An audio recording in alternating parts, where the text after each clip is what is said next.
वन्दे श्रीवचनामृतं वन्दे श्रीवचनामृतं वन्दे श्रीवचनामृतं वन्दे श्रीवचनामृतं वन्दे श्रीवचनामृतं वन्दे श्रीवचनामृतं वन्दे श्रीवचनामृतं वन्दे श्रीवचनामृतं।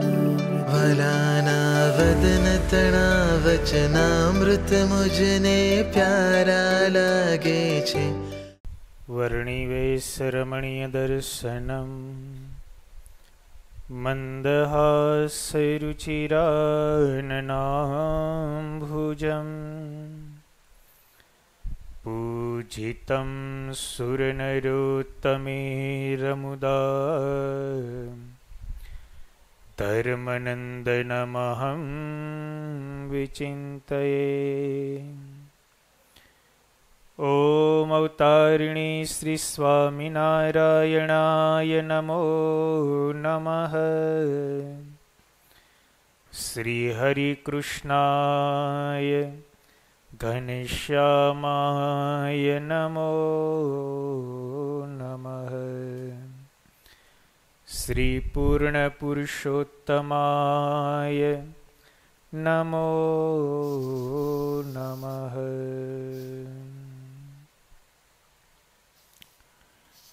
इष्टदेव भगवान श्री स्वामीनारायण,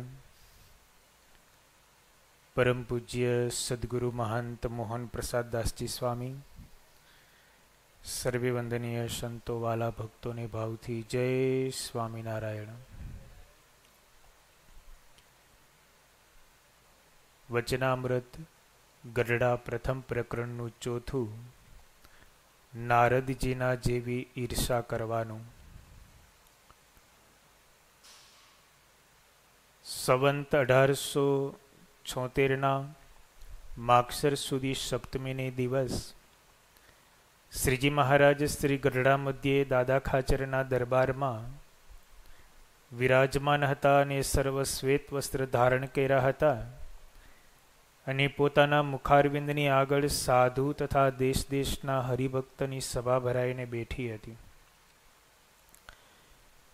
પછી શ્રીજી મહારાજ બોલ્યા જે ભગવાનના ભક્તને પરસ્પર ઈર્ષા ન કરવી।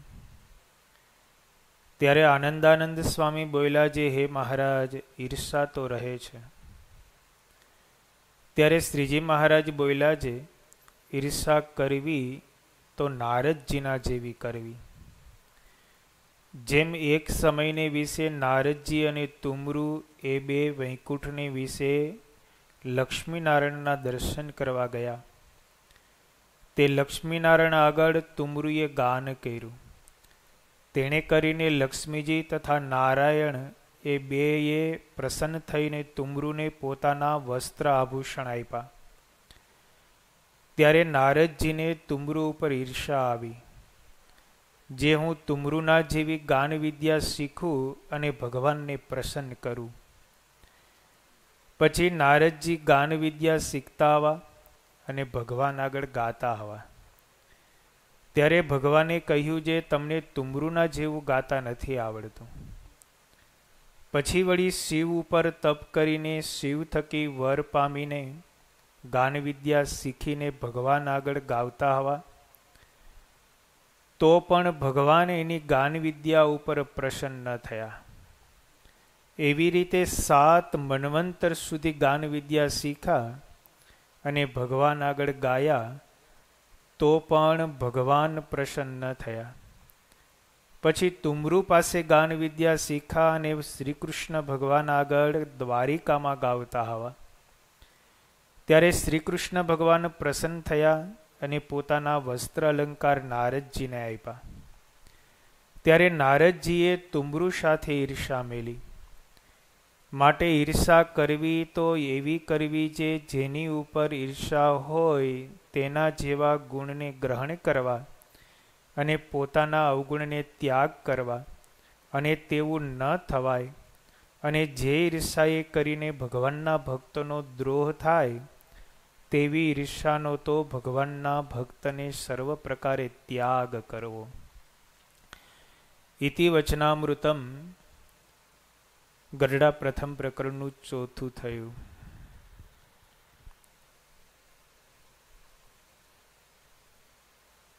આ વચનામૃત પણ શ્રીજી મહારાજનું કૃપા વાક્ય છે. મહારાજે સંતો હરિભક્તોની સભામાં કરુણા કરીને વાત કરી કે ભગવાનના ભક્તને પરસ્પર ઈર્ષા ન કરવી. સભામાં આનંદાનંદ સ્વામી બેઠા હતા. એમણે કહ્યું કે મહારાજ, ઈર્ષા તો રીએ છે. દોષ સભામાં કહેવા અને કબૂલવા એ બહુ અઘરું છે. આપણામાં જે ગુણ હોય એની પ્રશંસા જાહેરમાં કરીએ, પણ આપણામાં જે દોષ હોય એની કાંઈ વાત જાહેરમાં થોડાક કરીએ. અહીંયા શ્રીજી મહારાજ સભા કરીને બેઠા છે અને આનંદાનંદ સ્વામીએ એમ કહ્યું કે મહારાજ, ઈર્ષા તો રીએ છે. કોઈ પોતા કરતાં મોટો હોય અથવા તો કોઈ પોતા કરતાં નાનો હોય કે બરોબરિયા હોય, એ બધાની સાથે ઈર્ષા તો રીએ. ઈર્ષા એક એવી છે, બરોબરિયામાં તો હોય જ, પણ એ મોટા સાથે કરે, નાના સાથે કરે, આવી ઈર્ષા છે. અહીંયા આનંદાનંદ સ્વામીએ મહારાજને કહ્યું કે મહારાજ, ઈર્ષા તો થોડી ઘણી રીએ છે. એટલે મહારાજ કે ઈર્ષા કરવી તો નારદજીના જેવી કરવી. અહીંયા નારદજીને મહારાજે યાદ કર્યા. ભાગવતજીની અંદર નારદજીના જન્મની કથા આવે છે. નારદજી અને તુંબરુ એ બંને ભગવાનના ભક્ત છે. બંને સંત હૃદય છે. બંને પરસ્પર મિત્ર પણ છે. નારદજી પૂર્વ જન્મની અંદર વેદવાદી બ્રાહ્મણોની દાસીના પુત્ર હતા. ચાતુર્માસ પ્રારંભ થયો. એક શેઠને ત્યાં સંતો ઉતરા. એ શેઠને ત્યાં દાસી તરીકે એક સ્ત્રી કામ કરતી હતી. એમનો પુત્ર હતો 5 વર્ષનો. એમનું નામ નારદ હતું. 4 મહિના સુધી સંતો એક જગ્યાએ રહી ભજન ભક્તિ કથા વાર્તા સત્સંગ કરતા હતા. દરરોજને માટે એ સંતોની સેવા કરવા માટે પેલી દાસી જ હતી. દાસીની સાથે આ 5 વર્ષના નારદજી જતા. અને જ્યારે જાય ત્યારે સંતોની અનુમતિ અને આજ્ઞાથી સંતોનો પ્રસાદ થોડોક જમે.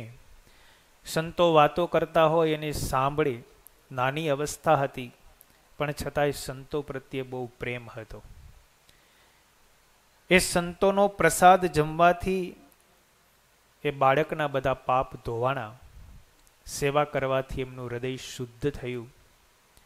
ચાતુર્માસ જ્યારે પૂર્ણ થયો, એ સંતોની સાથે 4 મહિના સુધી રહેવાથી એટલું બધું હેત થઈ ગયું. એ સંતો જ્યારે જવા માટે તૈયાર થયા ત્યારે એમની સાથે ચાલતા થયા કે મારે પણ તમારી સાથે આવવું છે. સંતોએ નારદજીને કહ્યું કે તારી માં એકલી છે, તું એની સેવા કર. જ્યારે તારી માં મૃત્યુ પામે પછી અમારી પાસે આવશે. સંતો જતા રહ્યા. પણ સંતોના સહવાસથી એમને ભગવાનને પ્રાપ્ત કરવા, ભગવાનનું ભજન કરવામાં રુચિ લાગી. સમય પછી સમય જતો રહ્યો. એક વખત એમની માતા એમના પ્રત્યે ખૂબ સ્નેહ છે. એકનો એક દીકરો છે એટલે માતા એમને વહાલ પણ ખૂબ કરે છે. માતા એમના યોગ અને ક્ષેમની સર્વ પ્રકારે રક્ષા કરે, પણ પરાધીન છે, દાસી છે. એક વખત સાંજના સમયે ગૌશાળામાં ગાય દોહન કરવા માટે ગઈ. ત્યાં એક સર્પ હતો, એણે દંશ માર્યો અને એ દાસી મૃત્યુ પામી. પણ નારદજી પોતાની માતા મૃત્યુ પામ્યા, બાળક હતા, પણ કોઈ પ્રકારનો હર્ષ શોક થયો નહીં, કારણ કે એનું મન ભગવાનને પ્રાપ્ત કરવામાં લાગેલું હતું. પછી એમનો અંતિમ વિધિ પતાવી એ નારદજી શહેરો, ગામડાઓ, નદીઓ, પર્વતોને પસાર કરતા કરતા ગાઢ જંગલની અંદર ગયા. નદી કિનારે પીપળાના વૃક્ષની નીચે પરમાત્માનું હૃદયમાં ધ્યાન કરીને એને કઠોર તપ કર્યું, સાધના કરી. અને સાધનાના પરિપાક રૂપે ભગવાને એમને હૃદયમાં દર્શન દીધા. પણ હૃદયમાં ક્ષણવાર દર્શન થયું અને પછી એ મૂર્તિ અલોપ થઈ ગઈ, આંખો ખુલી ગઈ કે મને ભગવાને જે દર્શન દીધા એ મૂર્તિ છે ક્યાં. ચોતરફ જોવા લાગ્યા. એ સમયે આકાશવાણી થઈ. આકાશવાણીએ કહ્યું કે તારો આ પ્રાકૃત દેહ જ્યારે પડશે ત્યારે તને મારા પાર્ષદ તરીકે જન્મ પ્રાપ્ત થશે. માટે જ્યાં સુધી તારું આ પંચભૂતનું શરીર રહે ત્યાં સુધી તો આને આ શરીરની અંદર રહે. મારી આરાધના કર, મારી ભક્તિ કર. એ પ્રમાણે નારદજીને આકાશવાણીએ કહ્યું. નારદજી સૃષ્ટિનો જ્યાં સુધી પ્રલય ન આવ્યો, પોતાનું શરીર ન પડ્યું, ત્યાં સુધી તપ કરતા રહ્યા, ભજન કરતા રહ્યા. નારદજીનો દેહ પડ્યો, સૃષ્ટિનો પ્રલય થયો. 1000 ચતુર્યુગી વીતી ગયા પછી બ્રહ્માના માનસ પુત્ર તરીકે એમણે જન્મ લીધો અને નારદજી થયા. ભગવાનની કૃપા એમના ઉપર વર્ષી. ભગવાનનું પૂર્વજન્મમાં ભજન કર્યું હતું એટલે ભગવાનનું મન તરીકે એમનું પ્રાગટ્ય થયું. ભગવાને એમને વીણા આપી અને વીણા વગાડતા વગાડતા નિત્ય નિરંતર ભગવાનનું સ્મરણ કરતા હતા. એવા એ નારદજી ભગવાનના એકાંતિક સત્પુરુષ છે. એને તુમરુની સાથે મિત્રતા થઈ. તુમરુ એ કશ્યપ અને માતા પ્રધા એમના સંતાન છે. એ તુમરુએ જ્યારે યુવાન અવસ્થા પ્રાપ્ત થઈ, એમને બીજા 3 ભાઈઓ હતા, બાહુ, હાહા અને હુહુ. એ બધા જ ગાંધર્વો હતા. એમણે ખૂબ તપ કર્યું. એમાંય તુમરુએ ભગવાન શિવ ઉપર તપ કર્યું. શિવના એ પરમ ભક્ત હતા. કઠોર સાધના કરી અને એ સાધનાને અંતરે ભગવાન શિવ પ્રસન્ન થયા. ભગવાન શિવે પ્રસન્ન થઈને કહ્યું કે માગો, તમારે શું જોઈએ છે. એટલે તુમરુએ શિવ પાસે માગ્યું કે મારું ઘોડાનું મોઢું થાય, મારી અમરતા પ્રાપ્ત થાય, બ્રહ્માંડની યાત્રા હું સ્વતંત્ર રીતે કરું, સંગીત અને ગાયન વિદ્યામાં હું કૌશલ થાવ અને તમારી નિત્ય નિરંતર સેવા અને ભક્તિ કરતો રહો, આવું તમે મને વરદાન આપો.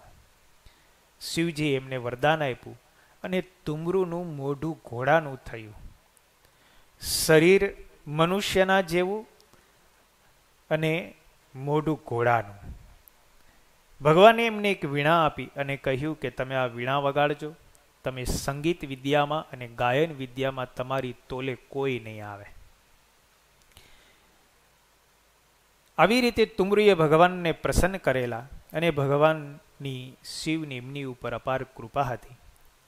એ નારદજી ને તુમરુની સાથે મિત્રતા થઈને પછી એ બંને જણા એક દિવસ ભગવાન વૈકુંઠનાથના લક્ષ્મીનારાયણના દર્શન કરવા માટે થઈને વૈકુંઠમાં ગયા.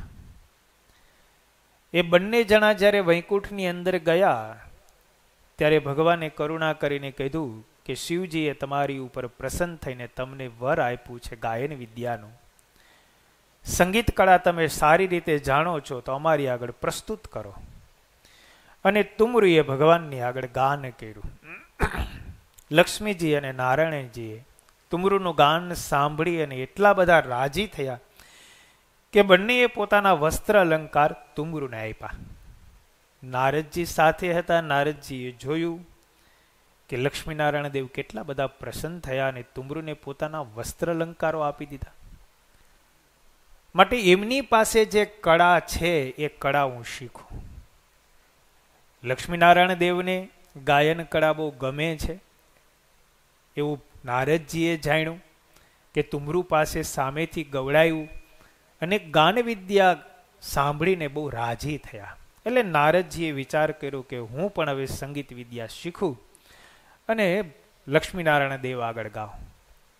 એટલે નારદજી પછી ગાન વિદ્યા શીખવા માટે તૈયાર થયા.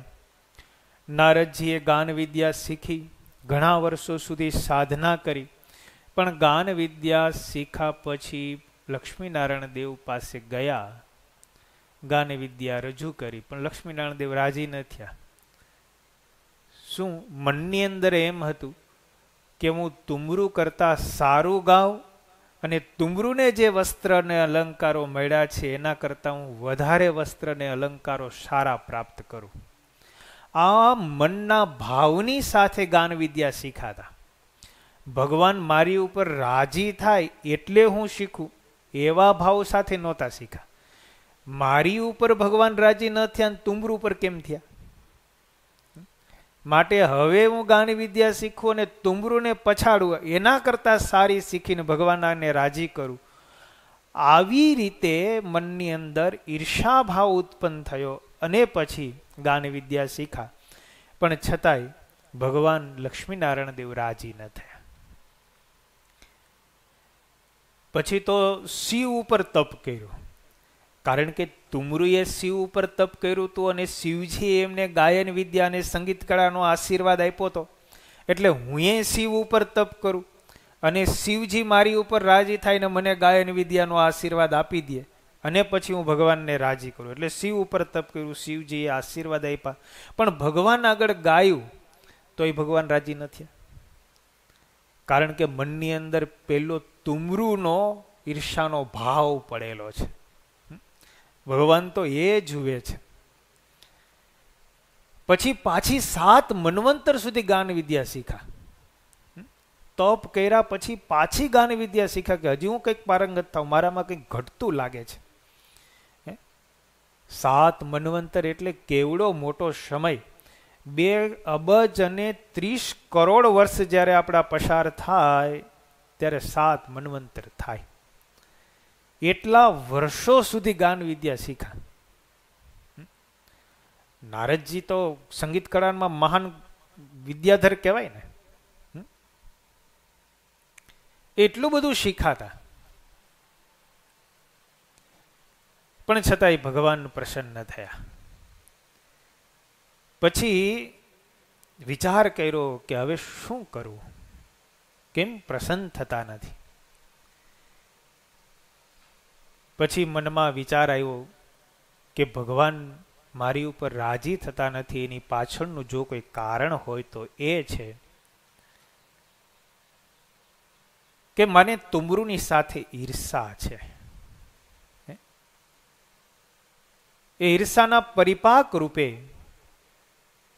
એ ઈર્ષાને કારણે મારી ઉપર રાજી થતા નથી.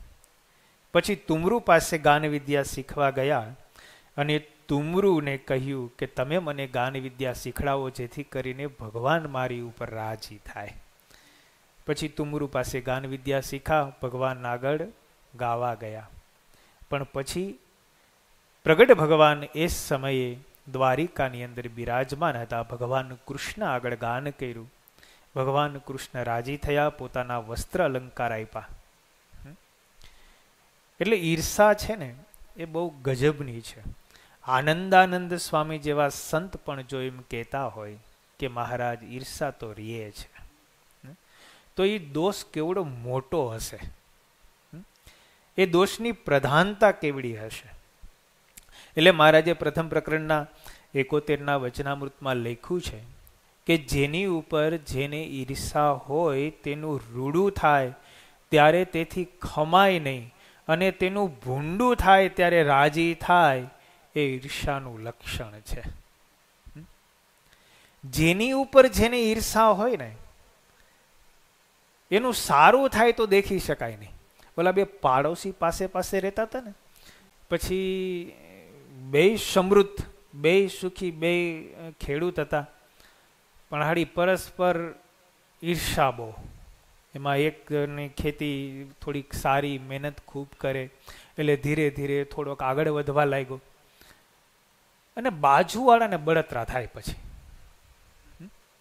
કારણ કે સારું જોઈ ન શકાય એ ઈર્ષાનું લક્ષણ છે. અને એમાં અચાનક ભગવાનને કરવું ને શું થયું, જે ખૂબ આગળ વધતો હતો ને એના ઘરમાં આગ લાગી. એટલે જેને ઓલી ઈર્ષા હતી ને એ તો મનમાં બહુ રાજી થયો અને ઘરમાં આગ લાગી, બધું જ ઘર બળીને ખાખ થઈ ગયું. એટલે ઓલો અંદર ઘરની અંદર જે નાચવા લાગ્યો, હાશ, બહુ આગળ વધતો હતો, બહુ રૂપિયાવાળો થતો હતો, માને ઓવરટેક કરતો હતો, તે બહુ રાજી થયો. પણ પછી હવે પાડોશી હતો એટલે થોડોક શોક એ વ્યક્ત કરવો પડે. એ ઘરની અંદર ખૂબ પેલા નાઈચો, પછી મનની અંદર વિચારે ને આવ્યો, હાડું એનું ગાડું ફળિયામાં પડ્યું છે, એ ગાડું જો બચી ગયું હોય છે તો પાછી મહેનત કરશે અને પાછો મારા કરતા સમૃદ્ધ થઈ જાય તો, એટલે મને જોવા જવા દે, એનું ગાડું બચ્યું છે કે નથી બચ્યું. અને નિમાણું મોઢું કરી અને બાજુમાં ગયો અને બાજુમાં જઈને રોવા લાગ્યો. ઓહો, તમારું ઘર બધું બળી ગયું, બીજું શું શું બળ્યું એ તો કયો. એટલે ઓલા ખેડૂતે કીધું, તારા મનમાં જે ધારી રાખ્યું છે ને એ બળી ગયું. તારા મનમાં જે ધારી રાખ્યું હતું ને એ બળી ગયું. ઓને એમ હતું ખાડું ગાડું નહીં બળ્યું હોય ને તો એ પાછી મહેનત કરીને સુખી થઈ જાય. કેવી ઈર્ષા છે આડી. એટલે મહારાજ કે જેની ઉપર જેની ઈર્ષા હોય એનું રૂડું થાય ત્યારે એથી ખમાય નહીં, અને તેનું ભૂંડું થાય ત્યારે રાજી થાય, એ ઈર્ષાનું લક્ષણ છે. મહારાજ સારંગપુરના 8ના વચનામૃતમાં લખે, પોતાથી જે મોટો હોય તો પણ તેનું જ્યારે સન્માન થાય ત્યારે દેખી શકે નહીં. ઈર્ષા કેવી છે? બરોબરિયામાં તો ઈર્ષા હોય તો સમજી શકાય, પણ મહારાજ તો એમ કે પોતાથી જે મોટો હોય તો પણ તેનું જ્યારે સન્માન થાય ત્યારે દેખી શકે નહીં, એવો જેનો સ્વભાવ હોય તેને એમ જાણવું જે આના હિયામાં ઈર્ષા છે. અને મહારાજ કે યથાર્થ ઈર્ષાવાળો હોય તે તો કોઈની મોટાઈને દેખી શકે નહીં, પછી નાનો હોય, બરોબરિયા હોય કે મોટો હોય, એ કોઈની મોટાઈને જોઈ ન શકે. કોઈ આગળ જતો હોય તો એને કઈ રીતે પાછો પાડવો એના જ એને મનની અંદર ઘાટ સંકલ્પ થતા હોય. મહારાજ કે જે અતિશય ઈર્ષાળુ હોય ને એ તો કેવો છે, તો કે અર્ધ બળેલા કાષ્ટ જેવો, ધૂંધવાયા કરે, બળ્યા કરે. એટલે ઈર્ષા છે એ એવી છે, જો ઈર્ષાનો ત્યાગ ન કરે. મહારાજે તો વચનામૃતમાં કીધું કે ભક્તિ કરવી તો કેવી કરવી, કે શ્રદ્ધાએ સહિત અને ઈર્ષાએ રહિત. આપણે ભક્તિ કરીએ છીએ એ ભક્તિમાં ઈર્ષા હોય.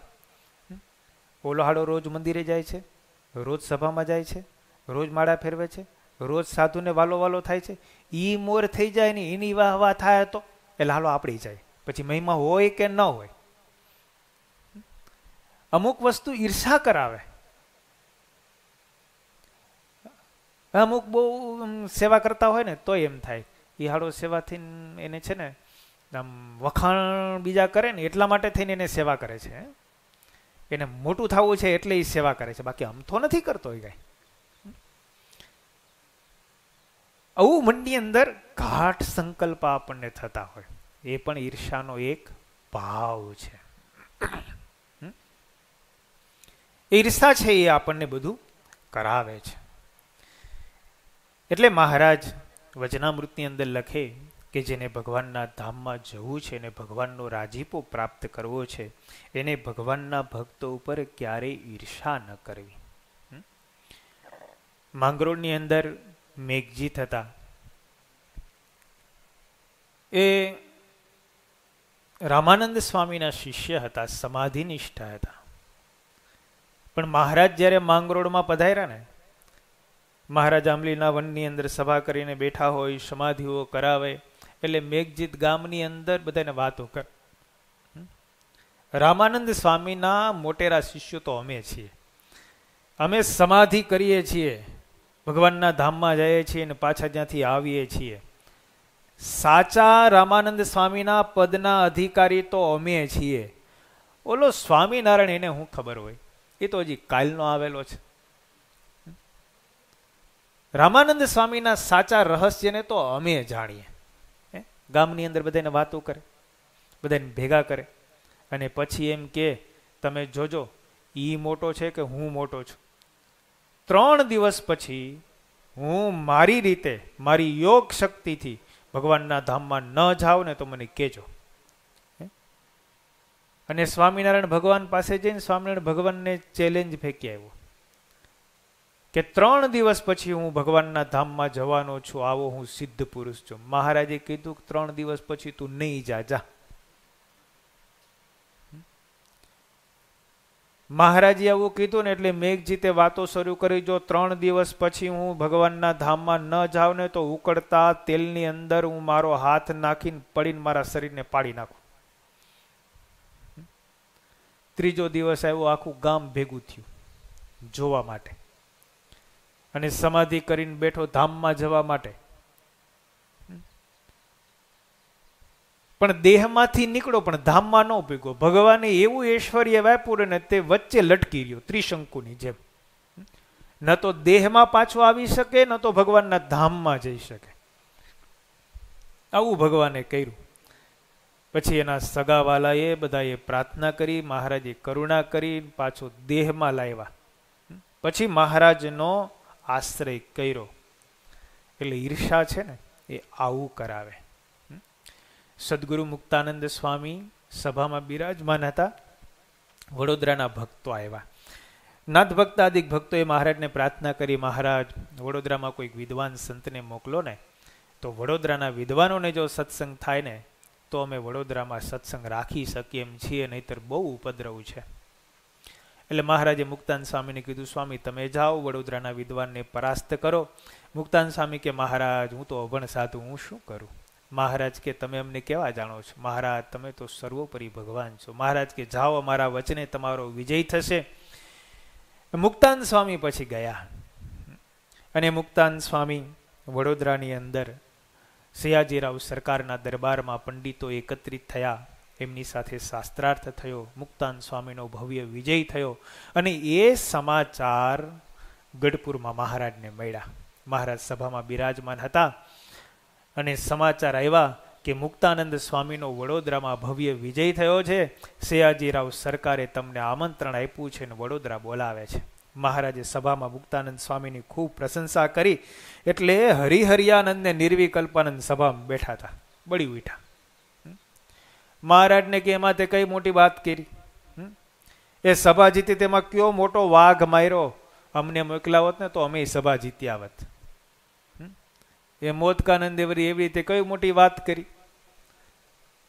મહારાજ આ વાત સાંભળીને રિસાઈ ગયા. મહારાજ કે અમે જેને ગુરુ માનીએ એની ઉપર એ ઈર્ષા કરે છે, એના પ્રત્યે એને એવો ભાવ છે. મહારાજ ઉદાસ થઈ ગયા.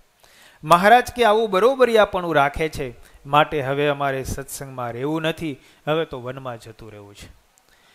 પછી તો ભાયાત્માનંદ સ્વામીએ, બીજા પરમહંસોએ, લાડુબાઈએ મહારાજને ખૂબ પ્રાર્થના અને વિનંતી કરી. પછી મહારાજ થોડાક શાંત થયા, થોડીક રીસ ઓછી કરી. પછી મહારાજ આદરજના સમયમાં ગયા. બધાય સંતો મોટા મોટાને બોલાવ્યા અને પછી કીધું કે હવે સદગુરુની સ્થાપના કરો અને આ સત્સંગની દેખરેખ રાખો. અમારે હવે કેટલોક ભાર ઉપાડવો. પછી મહારાજે ત્યાં 12 સદગુરુની સ્થાપના કરી. એટલે ઈર્ષા છે એ ભગવાન એનાથી ઉદાસ થાય. ગોપાળાનંદ સ્વામી એમની જ્યારે ખૂબ મોટાઈ વધવા લાગી, બધો સત્સંગ એમને માનવા લાગ્યો. મહારાજ ધામમાં ગયા ત્યારે ગોપાળાનંદ સ્વામીને આ સત્સંગની જવાબદારી સોંપી. બંને આચાર્યોના કાંડા એમને સોંપ્યા. પછી ગોપાળાનંદ સ્વામીને બધા મહારાજ ધામમાં ગયા પછી મહારાજના સ્થાને માનતા. ગોપાળાનંદ સ્વામીને બધા પૂછીને કરે, પણ પછી બીજાને એના સમવયસ્ક હોય એની ઈર્ષા થાય. એમાંય નિત્યાનંદ સ્વામીના શિષ્ય ભગવદાનંદ સ્વામીને બહુ બળતરા થઈ. વડતાલના કોઠારી હતા, હોદ્દા ઉપર હતા. ગોપાળાનંદ સ્વામીનું અપમાન કરવા તૈયાર થયા. બીજા માણસોને ચડાવે, ભિક્ષાવૃત્તિ કરવા માટે જવાનું થાય તો જોડીમાં દેવતા નાખે. આવું ગોપાળાનંદ સ્વામી જેવા સમર્થ પુરુષની સાથે પણ ઈર્ષાએ કરીને થતું. ધોરા પહેરાવવા માટે તૈયાર થયા, બહુ મોટી સભા કરી, અને એમાંય કાર્તિક સુધી એકાદશીનો સમય આવ્યો, અને એ સમયની અંદર બધા માણસોની વચ્ચે ધોરા પહેરાવાનું આખું પ્લાન કર્યો, કાવતરું ઘડ્યું. એમાંય સદગુરુ ગુણાતીતાનંદ સ્વામી ચાતુર્માસ કરવા માટે ત્યાં ઉત્સવમાં ગયા, અને સ્વામીએ બધી વાત જાણી. ગુણાતીતાનંદ સ્વામીને ખબર પડી કે ભગવદાનંદ ગોપાળાનંદ સ્વામીને ધોરા પહેરાવાનો છે. એટલે ગુણાતીતાનંદ સ્વામી તો બહુ વ્યવહારુ હતા, જ્ઞાનનિષ્ઠ સમર્થ પુરુષ. એટલે સ્વામી તરત નિત્યાનંદ સ્વામી પાસે ગયા. નિત્યાનંદ સ્વામીને જઈને કીધું કે સ્વામી, આ તમારો શિષ્ય ભગવદાનંદ ગોપાળાનંદ સ્વામીને ધોરા પહેરાવાના પ્લાન કરે છે, કાવતરા ઘડે છે. નિત્યાનંદ સ્વામી કે મને કાંઈ ખબર નથી. ગુણાતીતાનંદ સ્વામી કે તમારો શિષ્ય છે ને તમને ખબર નથી? નિત્યાનંદ સ્વામી કે મારી અનુવૃત્તિમાં છે નહીં. એને સત્તા મળી છે, તે સત્તાનો પાવર છે, મારાથી કાંઈ થઈ શકે એમ નથી. ગુણાતીતાનંદ સ્વામી કે જો તમારાથી કાંઈ થઈ શકે એમ ન હોય તો સભામાં તમે કાંઈ બોલતા નહીં. નિત્યાનંદ સ્વામી કે હું એક શબ્દ નહીં બોલું, હાથમાં માળા લઈ લઈશ. સ્વામીએ એને પકડી લીધા. પછી સ્વામી બીજા મોટા મોટા સંતોને મળ્યા, બધાને પોતાના ફેવરમાં કર્યા. પછી ભગવદાનંદ સ્વામી પાસે ગયા, અને ભગવદાનંદ સ્વામીને કીધું કે ગોપાળાનંદ સ્વામી જેવા સંતનું તું અપમાન કરવાનું વાત કરે છે, તને ખબર છે એ કોણ છે? મહારાજે જેમને આચાર્યના કાંડા હોય પાય એ સમર્થ પુરુષ છે. અને ઓલા અમદાવાદના ઘુમટ ઉપર બેહીને લાડવા ખાતો તો એ તું કે બીજો? સ્વામી એકાંતમાં એને ઠપકો આપીને ઢીલો પાડી દીધો. અને પછી અન્નકોટની કાર્તિક સુધી એકાદશીના સમયની સભા થઈ, અને ગુણાતીતાનંદ સ્વામીએ સભામાં માઇક લઈ લીધો. વાતો જ શરૂ કરી દીધી, કોઈનો વારો જ આવવા ન દીધો. તે આખી સભા બરખાસ્ત થઈ ગઈ. જે બધું કાવતરું ઘડ્યું હતું ને બધું પૂરું કરી નાખ્યું. તમે જુઓ ગુણાતીતાનંદ સ્વામી મહારાજનો કેટલો પક્ષ રાખ્યો, ગોપાળાનંદ સ્વામીનો કેટલો પક્ષ રાખ્યો. એવા મોટા હતા, એને વિશે પણ ઈર્ષા આવ્યા વિના રહે. એટલે મહારાજ અહીંયા વચનામૃતમાં લખે છે કે મોટો હોય એની મોટાઈ પણ ખમી શકાય નહીં. એ ઈર્ષાનું સ્વરૂપ છે. શ્રીજી મહારાજ એક વખત ગુજરાતમાં ફરતા ફરતા એક ગામમાં પધાર્યા. એમાં બે બહેનો, એક નાની ને એક મોટી. બે બહેનો, એને મહારાજને વિશે ભાવ પણ એવો હતો, સત્સંગ પણ એવો હતો. એટલે એમાં નાની બેને મહારાજને કીધું, મહારાજ તમે ઘણા સમયથી મારે ઘેર પધાર્યા નથી, તે મારે ઘેર આવો. મહારાજ એમની ભક્તિ જોઈ નાની બેનને ઘરે ગયા. મહારાજ 3 દિવસ રોકાણા. નાની બેન દરરોજને માટે મહારાજને માટે રસોઈ બનાવે, પણ મોટી બેનને ઈર્ષા કે મારે ઘરે મહારાજ આવ્યા ને નાની બેનને ઘરે ગયા. તે ઈર્ષા બહુ. તે મહારાજને માટે થાળ કરે ને, તે નાની બેન થોડીક આડાહવરી ગઈ હોય ને, તે મહારાજના થાળમાં મીઠું નાખી દે. તે મહારાજ જમે, મહારાજ તો અંતર્યામી બધું જાણે. તે મહારાજ બપોરે પહેલે દિવસે જમવા બેઠા, તે મહારાજે જમતા જમતા કોળિયો મોઢામાં મૂક્યો, ખારું લાગ્યું, પણ મહારાજ બોલ્યા નહીં, સમજી ગયા કે આમાં મોટી બેનનો હાથ છે. પણ મહારાજ કંઈ બોલ્યા નહીં. મહારાજ જમી લીધું. જમતા જમતા બેનના વખાણ કર્યા, બહુ સરસ રસોઈ છે, બહુ સારું થયું. પણ મોટી બેનને ઈર્ષા એમ થઈ કે ઓલી નાની મીઠું નાખતા ભૂલી ગઈ છે, મેં નાખ્યું એટલે માપે થયું હોય છે. તો બીજે દિવસે મહારાજને માટે થાળ બનાવ્યો, તે પહેલે દિવસે નાખ્યું ને એના કરતા ડબલ મીઠું નાખ્યું. તે મહારાજ જમવા બેઠા, તે મહારાજ પાછા જમતા જમતા વખાણ કર્યો, આજ તો બહુ સરસ રસોઈ છે, બહુ સ્વાદિષ્ટ રસોઈ છે. ત્રીજે દિવસે એટલી બધી ઈર્ષા થઈ કે ઓહો, આવું કેમ થાય છે. પછી ત્રીજે દિવસે થાળ થયો ને તે ખોબો ભરીને મીઠું નાખ્યું. તે મહારાજ જમવા બેઠા, મહારાજ જમતા જમતા વખાણ કરે. ચોથે દિવસે મહારાજ સવારે નીકળવા માટે તૈયાર થયા, એટલે મોટી બેને કીધું, મહારાજ 3 દિવસ સુધી નાની બેનને ત્યાં રોકાણા, મારે ઘરે ભોજન કરીને જાઓ ને. મહારાજે મર્મમાં કીધું કે તમે, તમારો ભાવ છે બહુ સારી વાત છે, પણ કયો કે ન કયો, અમે તો તમારા હાથનું જ જઈમાં છીએ ને. મહારાજે એટલો મર્મ કરીને જતા રહ્યા. તમે જુઓ, મહારાજને વિશે ભક્તિ છે, ભાવ છે, પણ ઈર્ષા હોય તો ભગવાનના થાળમાં મીઠું વધારે નાખી દેવાય છે. કેવી ઈર્ષા કામ કરે છે. એટલે ઈર્ષા છે ને એ બળતરા કરાવે, બહારે બળે અને અંદરે બળે. અને ઈર્ષા કેવી સારી ખબર છે, બહારે દેખાયા વિના રહે નહીં અને અંદરથી કોઈતરા કરે. આવી ઈર્ષા છે. બોલો, દુર્યોધન હતો ને, હસ્તિનાપુરનો રાજકુમાર હતો, પણ દિવસે દિવસે હાડું શરીર ઘટતું જાય, દિવસે દિવસે શરીર ઉતરતું જાય. ધૃતરાષ્ટ્ર મહારાજ વૈદ્યોને બોલાવે, દવા કરાવે, ઉપચાર કરાવે, પણ કોઈ રીતે દવા લાગુ પડે નહીં. સૌને આશ્ચર્ય થાય, આટલો બધો ઈલાજ કરીએ છીએ છતાં આની બીમારી દૂર કેમ થતી નથી. એટલે એક વાત બધાય ભેગા થઈને દુર્યોધનને પૂછ્યું. દુર્યોધનને કહે છે, તને આ થાય છે શું? કેટલા ઉપચારો કરીએ છતાંય તારી બીમારી કેમ દૂર થતી નથી? દુર્યોધન કે, તમે ગમે એટલા ઉપચાર કરશો પણ મારી બીમારી દૂર નહીં થાય. તો કેમ? તો કે મારી બીમારી બીજી છે. તો કે શું? તમે બોલો, એનો ઉપાય કરીએ. તો કે દુર્યોધન કે, યુધિષ્ઠિર મહારાજ રોજ 10,000 બ્રાહ્મણોને જમાડે છે અને બક્ષિકમાં સોના મોહર આપે છે. એ બધા યુધિષ્ઠિરની જે બોલાવતા બોલાવતા મારા રાજમહેલની પાસેથી નીકળે છે ને મારાથી સહન થતું નથી. હવે જ્યાં સુધી યુધિષ્ઠિર દુખી ન થાય, એમનું રાજ્ય છીનવાઈ ન જાય ને ત્યાં સુધી મને ચેન પડશે નહીં. પછી તો શકુનીએ, દુશાસને, કર્ણએ એવો ઉપાય કર્યો, કંઈક આપણે એવું કરીએ. પછી જુગાર રમવાનું કાવતરું કર્યું. ધૃતરાષ્ટ્ર મહારાજ પાસે પાંડવોને ઇન્દ્રપ્રસ્થથી બોલાવ્યા, જુગાર રહીમાં, બધું પાંડવો હારી ગયા. ઇન્દ્રપ્રસ્થ પોતાના કબજામાં આવ્યું અને 14 વર્ષનો વનવાસ થયો ને ત્યારે દુર્યોધનને શાંતિ થઈ. જો ઈર્ષા કેવું કામ કરે છે. નહીતર ભાઈઓ ભાઈઓ હતા ભાઈ, એ કોઈ બીજા હતા નહીં, પણ છતાંય ઈર્ષા છે ને એ માણસને અંદરથી બાળે છે. શુરસેનના મહારાજા ચક્રવર્તી સમ્રાટ ચિત્રકેતુ હતા. એ ચિત્રકેતુ મહારાજને 1 કરોડ રાણી હતી. કેવડું રાજ્ય! ચક્રવર્તી સમ્રાટને 1 કરોડ રાણી, અને એ પાછી હાચવવી પડે ને એવી, સંકલ્પથી સિદ્ધ થાય એવી કરોડ રાણીઓ હતી. પણ છતાંય સંતાન નહોતું. સંસારમાં ભગવાન બધાને બધું દેતા જ નથી. કોઈકને સંપત્તિનું સુખ હોય તો સંતતિનું ન હોય, સંપત્તિ અને સંતતિનું ન હોય તો સ્ત્રીનું ન હોય, સ્ત્રીનું અને પુત્રનું સુખ હોય તો સંપત્તિ ન હોય. ભગવાન ક્યાંક ને ક્યાંક તો અધૂરું રાખે ને કદાચ બધું હોય તો દેહનું સુખ ન હોય. સ્ત્રી સારી હોય, પુત્ર સારો હોય, સંપત્તિ ઘણી હોય તો દેહમાં રોગ હોય. અંતે તો ભગવાન કંઈક ને કંઈક દુઃખ આપે ને આપે છે.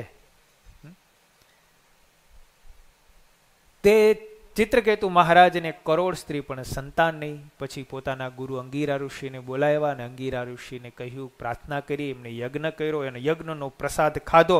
અને એક રાણી કૃતદ્યુતિ હતી, એમના થકી સમય જતા એક પુત્ર થયો. હવે પુત્ર થયો એટલે રાજાને કૃતદ્યુતિ રાણીને પુત્ર બે બહુ વાલા. તે રાણીનું સન્માન બહુ વધ્યું. તે બીજી બધી રાણીઓ હતી ને એને રાણી ઉપર ઈર્ષા થઈ કે રાજા પેલા અમને બોલાવતા ને હવે તો બોલાવતા નથી, હવે તો કૃતદ્યુતિને જ બોલાવે છે, અમારો તો વારોય નથી આવતો, અમારે તો હવે જીજી કરવાનું રહ્યું. પછી બધી એ ભેગી થઈને નક્કી કર્યું કે રાજાને આપણા પ્રત્યે માન ઓછું થયું એની પાછળનું કારણ શું?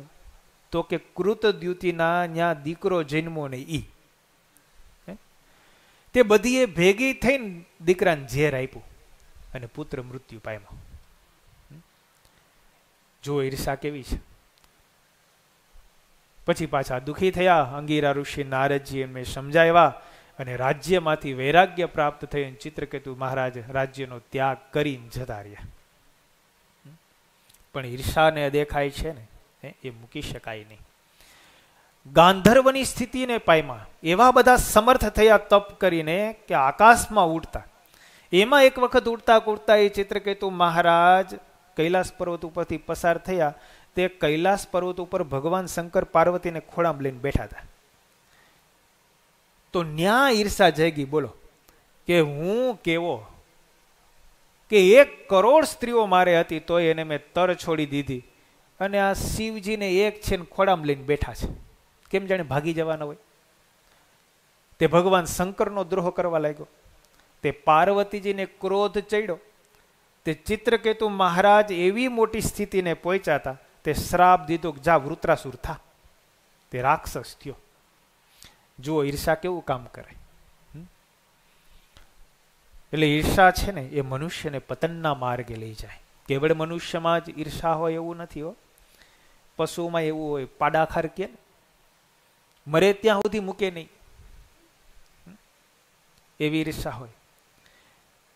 ઓલા વિદેશની અંદર એક સ્ત્રીએ કૂતરો પાડ્યો. પછી કૂતરો હતો એટલે બહુ લાલન પાલન કરે, એને નવડાવે, સારામાં સારું ભોજન ખવડાવે, આખો દિવસ એમની પાસે સમય વ્યતીત કરે. એમ કરતા કરતા સ્ત્રીના લગ્ન થયા. તો એ લગ્નમાં કૂતરાને ભેગો લઈ ગયો. એટલો બધો કૂતરો વાલો હતો. કૂતરાની રોજ સેવા પરિચર્યા કરે, અને કૂતરાને પણ એ સ્ત્રી પ્રત્યે એટલો બધો લગાવ થઈ ગયો. પણ સમય જતા પછી એ સ્ત્રીને ત્યાં પુત્રનો જન્મ થયો. હવે પુત્રનો જન્મ થયો એટલે સ્ત્રીનો પ્રેમ તો સહજ છે, કૂતરા કરતા બાળકમાં વધારે જ હોય. તે બાળકમાં પ્રેમ વધવા લાગ્યો. બાળકને નવડાવે ધોડાવે. કૂતરાનું પછી ધીરે ધીરે એનું ધ્યાન એમાં ઓછું થવા લાગ્યું. કૂતરો આ જોયા કરે. કૂતરો કે પહેલા મને જે રીતે સાચવતા હતા એ રીતે આ સ્ત્રી હવે સાચવતી નથી. એના છોકરામાં વધારે ધ્યાન દે છે. એને પેલા ખવડાવે પછી મને ખવડાવે, એને પેલા નવડાવે ધોડાવે પછી મને નવડાવે ધોડાવે. તે એવી બધી કૂતરાને ઈર્ષા થવા લાગી. એમાં એક દિવસ એ બાઈ પોતાના છોકરાને ઘોડિયામાં સુવડાવીને બહાર ગઈ અને આને લાગ મળ્યો. કૂતરાએ એ નાનો છોકરો હતો ઘોડિયામાં એને ચૂથી નાખ્યો, મારી નાખ્યો. તમે જુઓ ઈર્ષા કેવી છે. પશુમાં એટલી ઈર્ષા હોય. એટલે ઈર્ષા છે ને એ માણસને બાળી નાખે, અંદરથી ખોખલા કરી નાખે. એક વખત 2 પાડોશીઓ દરરોજને માટે મુસાફરી કરી ટ્રેનમાં બેસી અને બાજુના ગામની અંદર કામ પ્રસંગે જતા, નોકરીમાં જતા. તે દરરોજને માટે એમનો ક્રમ. તે 2 પાડોશી સવારમાં નીકળે, ટ્રેનમાં બેસે અને બાજુના ગામની અંદર કામે જાય ને પાછા ટ્રેનમાં આવે. એમાં એક વખત ટ્રેનમાં અકસ્માત થયો. એમાં એકનું મૃત્યુ થયું અને એકના 2 પગ કપાઈ ગયા. 2 જણા ચોધાર એમની પત્નીઓ રડવા લાગી. જેનું મૃત્યુ થયું તેનું તો બહુ દુઃખ થયું, પણ જે પતિના 2 પગ કપાઈ ગયા હતા એ ખૂબ રડે. કારણ કે કામ પ્રસંગે જઈ ન શકે તો પછી હવે 2 માણસને કામ કરીને ઘરનું ગુજરાન કરવું પડે. એટલે 2 માણસ બહુ રડે. ઘરના 2 સ્ત્રીઓ રડવા લાગી. પણ એમાં થોડા દિવસો પછી રેડિયાની અંદર એક જાહેરાત આવી કે આ ટ્રેન અકસ્માતની અંદર જે મૃત્યુ પામ્યા છે ને 5 લાખ રૂપિયા ઇનામ આપવામાં આવશે. પેલા તો ઓલી બાઈને એમ થયું કે એનો તો પતિ મૃત્યુ પામ્યો છે, મારો પતિ તો જીવિત છે, એના ખાલી પગ જ કપાણા છે, એટલે એ આનંદમાં હતી. પણ પછી 5 લાખની જાહેરાત થઈ ને એટલે આને બળતરા થઈ. પછી તો પોતાના પતિની સેવાને જોઈને ધક્કો મારે, આના કરતા તમે મરી ગયા હોત તો સારું હતું, 5 લાખ રૂપિયા તો મળત. જુઓ તમે કેવી ઈર્ષા છે. પણ પોતાનો પતિ જીવતો છે એ નથી જોતી. 5 લાખ રૂપિયા માટે થઈને ઓને 5 લાખ રૂપિયા મળ્યા ને મને કેમ ન મળ્યા, એના માટે પોતાનો પતિ મરી ગયો તો સારું હતું, ત્યાં સુધી દ્રષ્ટિ પહોંચી જાય. આવી ઈર્ષા છે. મારા પાડોશીને 5 લાખ કેમ મળ્યા. બાજુમાં ફ્રીજ આવે ને ગરમી આપણને લાગે.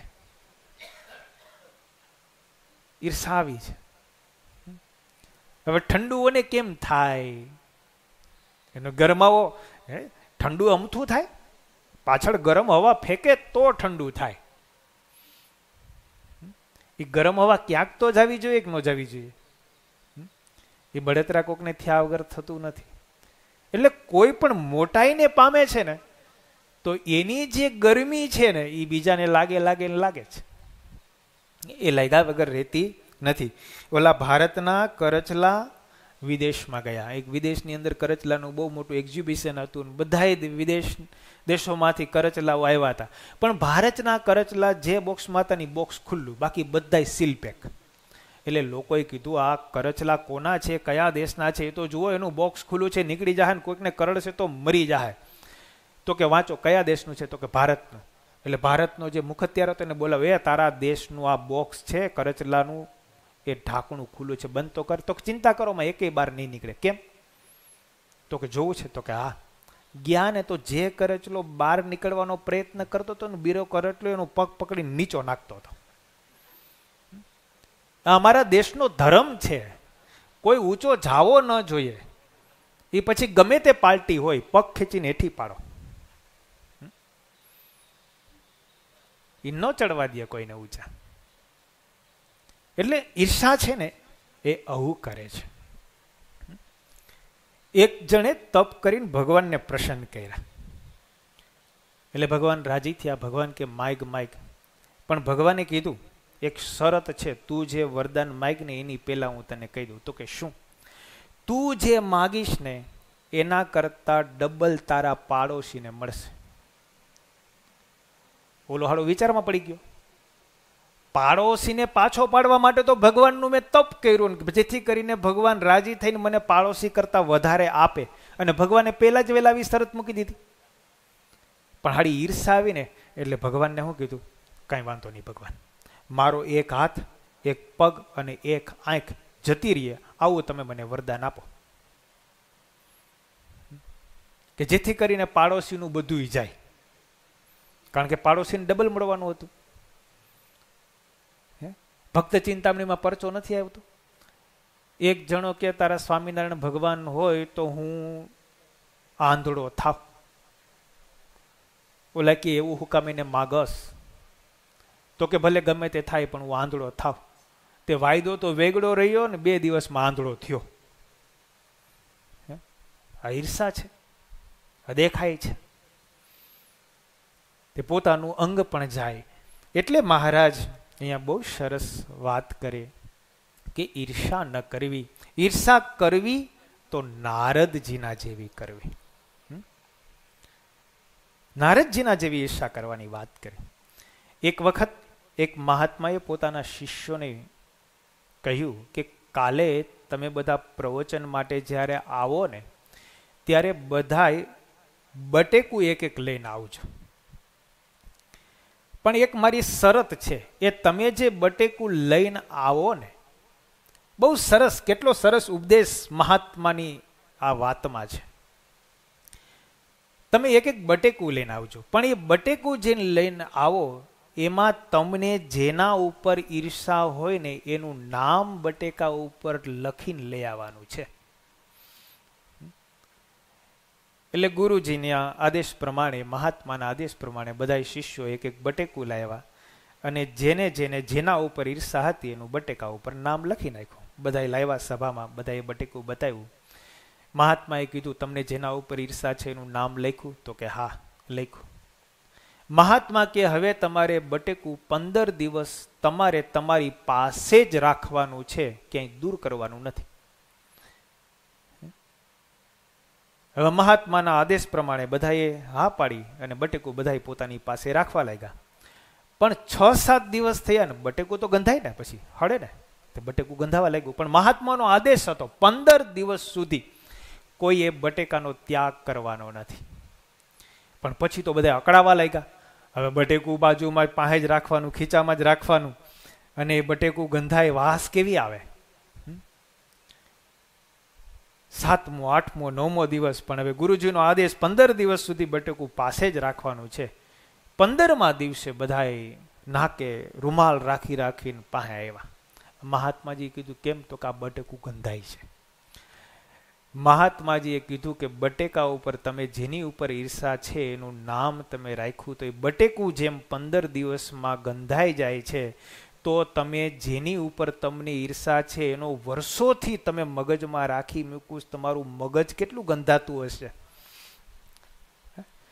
કેવી વાત કરી. આ 15 દિવસમાં બટેકું જો તમે ગંધાઈ જતું હોય તો જેના ઉપર તમને ઈર્ષા છે એને તમે મનમાં વર્ષોથી રાખી મૂક્યા છે તો તમારું મન કેવું ગંધાતું હશે. માટે ઈર્ષા જો છોડે તો મન છે એ સુવાસિત બને. એટલે અહીંયા મહારાજ કે ઈર્ષા કરવી તો નારદજીના જેવી કરવી. નારદજીને અહીંયા મહારાજે વખાણા. એક રીતે તમે જુઓ તો નારદજીએ જેની ઉપર ઈર્ષા હતી એની પાસેથી વિદ્યા શીખા અને ભગવાન આગળ ગયા તો ભગવાન રાજી થયા. એક તો ઈર્ષા છૂટી, વિદ્યા પ્રાપ્ત થઈ અને ભગવાનનો રાજીપો પણ મળ્યો. 3 વસ્તુ થઈ. ઓલી હાથ મનવંતરની મહેનત, ભગવાન રાજી ન થયા અને મનમાં તુંબરૂ દેખાય. આ 3 વસ્તુ ખાલી કે ઈર્ષા ગઈ તો મન શુદ્ધ થયું, જ્ઞાન વિદ્યા પ્રાપ્ત થઈ અને ભગવાનનો રાજીપો પણ મળ્યો. એક ખેડૂત હતો ને, એ ઘણી સારી ખેતી કરતો હતો અને એક ઊંચા જાતની મકાઈ એ ઉગાડતો. દર વર્ષે એના પાકની રાજ્ય કક્ષાની અંદર પ્રદર્શનમાં જાય અને પ્રદર્શનની અંદર 1લો નંબર આવે. એટલે એ ખેડૂતને ઇન્ટરવ્યુ વાળાએ, વર્તમાન પત્ર વાળાએ પૂછ્યું કે તમારો દર વર્ષે આટલી સારી મકાઈ ઉગાડો છો અને દર વર્ષે તમારો 1લો નંબર આવે, આની પાછળનું કારણ શું એ અમને જણાવો. એટલે એણે બહુ સરસ વાત કરી કે મારી આજુબાજુમાં જેટલા ખેતરો છે ખેડૂતોના, એ બધાને મારી પાસે જે બિયારણ છે ને એ બિયારણ હું એને આપું છું અને બધા ખેડૂતો એ મકાઈ વાવે છે ને, મારી આસપાસ પણ આવી જ મકાઈઓ થાય છે. પણ મારી પાસે એક જે ટ્રીક છે ને એક એવી છે કે એની હું માવજત સમયસર કરું છું ને એટલે મારો 1લો નંબર આવે છે. બાકી બિયારણ તો મારી બાજુ. તો ઓલા વર્તમાન પત્ર વાળાએ કીધું કે તમે ઉચ્ચ કક્ષાની મકાઈ વાવો છો, એ બિયારણ તમારા આજુબાજુ વાળા ખેતરોને કેમ આપો છો? તો કે એની પાછળનું એક કારણ છે. તો કે તમને ખબર છે કે પવન વાતો હોય ને, પવન એ જે દિશામાંથી આવતો હોય, જે પાક ઉપર થઈને આવતો હોય, એ પાકના મકાઈના ડોડા હોય એનો પરાગ લઈ અને બધી જગ્યાએ પવન વેરતો જાય. એટલે જો મારી આસપાસના ખેતરો બધાય સારા બિયારણના હોય પાક, તો એમાંથી જે પરાગ મારા ખેતર ઉપર આવે ને એ સારો આવે. પણ મારી આસપાસના ખેતરોમાં નબળું બિયારણ હોય અને એની ઉપર થઈને પરાગ આવે અને મારા ખેતરમાં આવે તો હું ગમે એટલું સારું બિયારણ વાવું ને તોય મારે ત્યાં પાક સારો થાય નહીં. તમે જુઓ સિટીની અંદર તમે જુઓ ને તો જે જગ્યા ઉપર બહુ બિલ્ડિંગો ઊંચા હોય ને, માની લો કે કોઈ જગ્યાએ 50 માળનું કે 100 માળનું બિલ્ડિંગ હોય ને તો એકલું ન હોય. 100 માળનું બિલ્ડિંગ હોય ને તો એની આસપાસ એને 70 માળના, 50 માળના, 40 માળના, 30 માળના બિલ્ડિંગો રાખવા પડે. જે જગ્યાઓ પર ઓછામાં ઊંચું બિલ્ડિંગ હશે ને એની આસપાસ આટલા બિલ્ડિંગો હોવા જ જોઈએ તો એ બિલ્ડિંગ ટકી રહે. ખાલી એકલું બિલ્ડિંગ જો ઊભું હોય ને તો ટકે નહીં. કોઈ એમ કે મારે 100 માળનું બિલ્ડિંગ બનાવવું ને આસપાસ હું બીજા બિલ્ડિંગ ઊંચા બનાવવા જ ન દઉં તો એ બિલ્ડિંગ વહેલામાં વહેલી તકે પડી જાય. પણ એની આસપાસ 70 માળના, 60 માળના, 50 માળના બિલ્ડિંગો ઊભા હોય ને તો એ બિલ્ડિંગ પડે નહીં. શું કામ? એને વાયરો એને રોકી રાખે, એને મજબૂત બનાવે. એમ આપણી આસપાસ જે હોય એને આપણે જો ઉન્નતિના માર્ગે લઈ જઈએ ને અને આપણે પણ ઉન્નતિના માર્ગે વધીએ ને તો આપણે કોઈ દિવસ પાછા ન પડીએ. પણ આપણે બીજા બધાને દબાવીએ અને આપણે જ એક ઉન્નતિના માર્ગે વધીએ ને તો બીજા બધા આપણો પગ ખેંચવાના છે ને આપણને પાછા પાડવાના છે. એટલે અહીંયા ઈર્ષા કરવી તો નારદજીના જેવી કરવી. કેટલું સરસ વાત. ઇંગ્લેન્ડની અંદર એક પ્રસિદ્ધ કવિ થયા, બહુ સરસ વાત સમજવા જેવી. સી મેકેન એનું નામ. સી મેકેએ એક કવિતા લખી, the Miller of D. D નદીનો ઘંટીવાળો, એનો ગુજરાતી અર્થ થાય ડી નદીનો ઘંટીવાળો. આવી એક કવિતા એને ઇંગ્લિશમાં લખી અને ઇંગ્લેન્ડની એ ડી નદીના કિનારે પાણીથી ચાલતી ઘંટી ચલાવતો અને જે લોકો ઘઉં કે અનાજ દળવા માટે આવે એને દળી આપતો અને આનંદથી પોતાનું જીવન પસાર કરતો, મોજમાં રહેતો. એ ડી નદીનો ઘંટીવાળો એ પોતે બનાવેલું કાવ્ય આખો દિવસ લલકાયરા કરે, આનંદમાં રહીએ અને જે લોકો આવે એને દળી આપે અને આઠે પહોર મોજમાં ને મોજમાં રહેવાનું. એટલે એ ત્યાંનો ઇંગ્લેન્ડનો જે રાજા હતો ને, એ રાજા એક દિવસ ત્યાં ફરવા માટે નીકળ્યો. એટલે એમણે જે કવિતા બનાવેલી હતી ને, એ કવિતાના એક શબ્દો એવા હતો, આઈ એનવી નોબડી એન્ડ નોબડી એનવીઝ મી. હું કોઈની ઈર્ષા કરતો નથી અને કોઈ મારી ઈર્ષા કરતું નથી. આ એક જ શબ્દ વારે વારે ગાયા કરે, બોલ્યા કરે.